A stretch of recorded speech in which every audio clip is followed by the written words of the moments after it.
Are you serious? He was Nice. in the neighboring In the ward. neighboring ward. Yes. He was in the neighborhood. Well, he was a very intelligent man. Mm-hmm. And he recorded many of his conversations with his victims.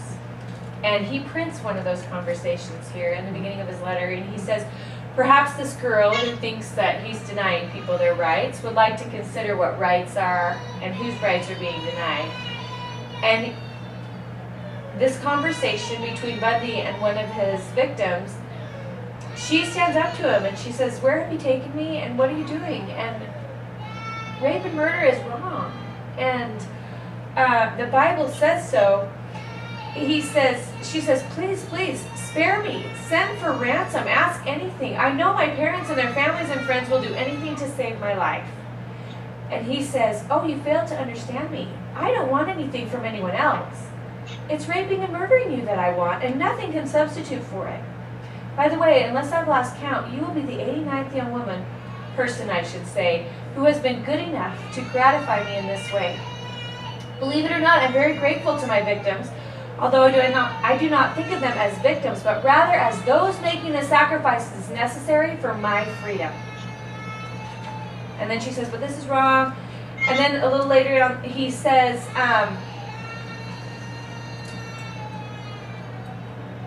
I want you to know that once upon a time, I too believed that God and the moral law prescribed boundaries within which my life had to be lived. That was before I took my first college courses in philosophy. Then it was that I discovered how unsophisticated, nay primitive, my early beliefs had been. Then I learned that all moral judgments are value judgments, that all value judgments are subjective, and that none can be proved to be either right or wrong. And then he goes into the logic of his freedom. He says, I discovered, and I'm skipping a lot here. He says, I discovered, okay, so from a Harvard-trained professor, the root notion of true freedom is the spontaneous, uninhibited expression of the integrated self. And that the absence of freedom means the presence of blocks or limitations that prevent unfettered expressions of the self. So this is the complete opposite of liberty, right? I mean, and I think that's another deep lesson I learned is that when you, like, Schmitz and eats and he says our problem is that God has been taken out of things, that morality has been taken out of things, and that truly is at the root of the loss, complete loss of liberty, which is what Ted Bundy, I mean, do you think his victims had any freedom or meaning in his eyes except for self-gratification? No. But Bundy says, I discovered that to become truly free, truly unfettered, I had to become truly uninhibited. And I quickly discovered that the greatest obstacle to my freedom, the greatest block and limitation to it, consisted in the insupportable value judgment, that I was bound to respect the rights of others. Only thing in the way of his freedom. So I wanted to kind of start with that as the basis for the argument against that's the big thing, right? This is my right. This is my right. Well, your expression of your right, what effect is that having on your neighbor or the society? And he very aptly goes through here some of the things that are wrong with it. The first one, and something I found so fascinating, Thomas Jefferson wrote a legal code. And in his legal code, Thomas Jefferson, in a criminal code written during the American Revolution, made it a felony in the same class as rape. In this, he only followed the common law. He made homosexuality? Yes. Oh, interesting. In his law. And then he goes on to say, I'm not going to read it, but he goes on to say that Thomas Jefferson actually taught that if you want to talk about homosexuality, bestiality, incest, bestiality is actually the least offensive of all of them because it can't be perpetrated. It ends with that animal. You know what I'm saying? Right. You're not offending another human being. Yeah, yeah. Which, anyway, another principle that she talked about in education was rather than just spewing opinions, to have logical arguments. And in these letters that people wrote about Jaffa, we're just spewing opinions and emotion, which I see a lot of in our society today. Yeah. Just Based on opinions and anything. emotion, not based on anything, Based on what the media no is calling. logical, exactly. And I love this, I gotta watch the time because I gotta be back for Mike, but one of the things I wanted to share was a doctor responded to one of his letters.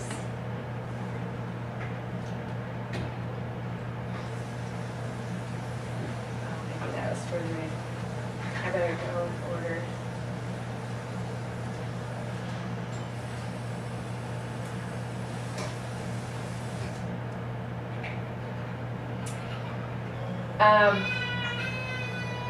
So obviously homosexuality strikes at the family and morality, which the family truly is the basis of society. And that is page 15 talks about the family, so I'll just go there. And interestingly enough, I'm reading this other book on economics, and it ruins economies because, and specifically the book I was reading talks about men, how if men are not married to a wife and they don't see their behavior as affecting generations and perpetuating the race, then they get into these short-lived experiences person to person, and there's no meaning for them and absolutely no roots, no family, right? There's nobody to be the father to the children. Jaffa says here, do you not see that the integrity of any family depends upon confining sexual friendship to husband and wife? And that whatever dilutes or pollutes this friendship weakens the entire family structure and deprives the family, and thereby frees society of its natural moral authority.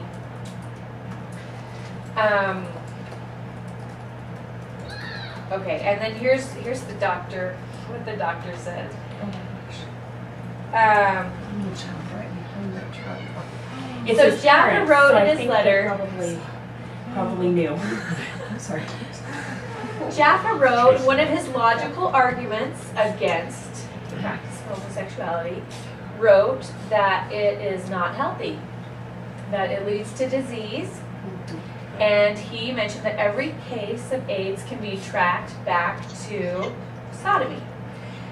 And he said, so that's what he said. I mean, very logical, you can prove it.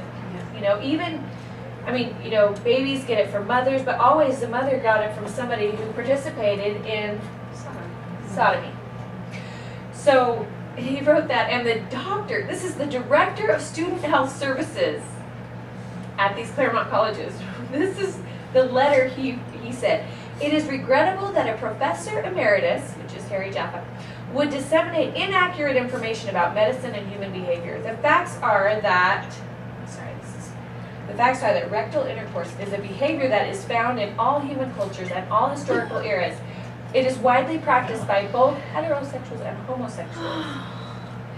And so, And it's destroyed society in every case. and he says, and Dr. Brady says, it is clearly fallacious to assess guilt and blame for the AIDS epidemic on any group of people or on a single set of behaviors.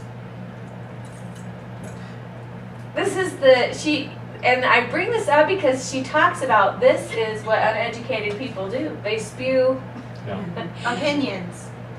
but he thinks he's educated. He's a doctor. He thinks he's wise. So, and of course, he just slams him, you know. He says, really, a doctor? You're not going to take scientific evidence? You're not going to take provable things. He says, does Dr. Brady refuse to counsel his patients to avoid sexual promiscuity, whether homosexual or heterosexual, on the ground that it is immoral and unscientific to link any kind of human behavior with any kind of disease?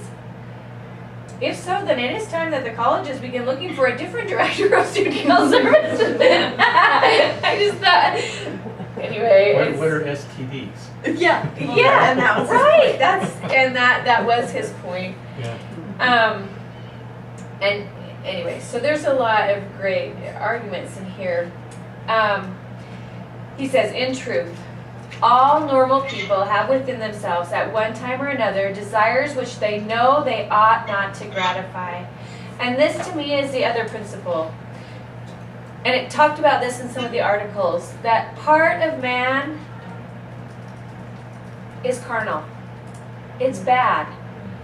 And when people believe that they need to be uninhibited to express their freedom is when their liberty ends. So he says, in truth, all normal people have within themselves at one time or another desires which they know they ought not to gratify. The difference by and large between those who live moral and those who live immoral lives is that the former refuse to indulge their passions merely because they have them. By habitually doing what is right and by habitually abstaining from what is wrong, the bad passions gradually lose their power and the good ones become increasingly pleasant. This is what moral education is all about. And it's what the root, so I feel like we're talking today about a bunch of these different principles. Yeah, of education, of law, the law of nature. Why is it wrong? It's wrong because natural law doesn't support it. Revealed law doesn't support it. It's not healthy. It causes sickness. It kills people. It kills economies because when you choose not to,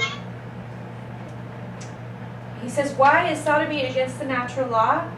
First of all, because man is a species being, and as we have said, the species to which he belongs, the species that defines his nature, is both rational and social.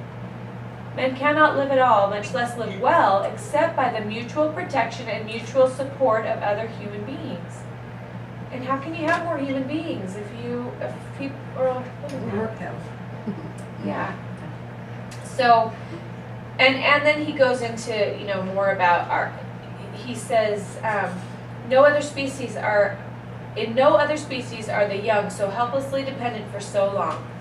Hence the importance, even for survival, of both the moral and civil laws governing the institution of marriage and of the family.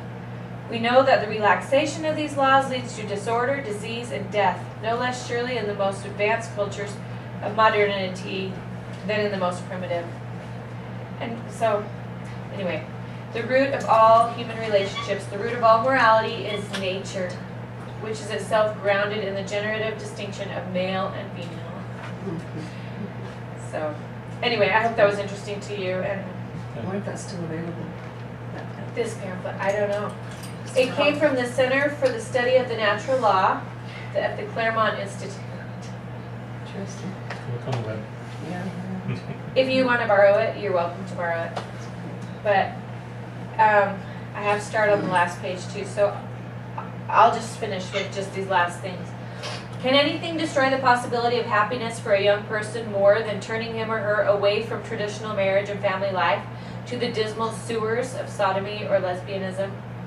The high rate of divorce is making emotional cripples out of children at all levels of society. A free society, as distinguished from a despotic one, itself becomes merely one of many alternative lifestyles. A free people who succumb to such a teaching cannot long endure. Those who choose sodomy are already choosing slavery, because whoever is an indiscriminate slave to his own unreasoning passions will sooner or later become a slave to the passions of others. To me, that's the real crux of it right there, as far as liberty goes. And the argument against, Yeah, that's powerful. anyway. So, I have to go, but Thank you, Deanna. Thanks Yeah. for sharing. Yeah.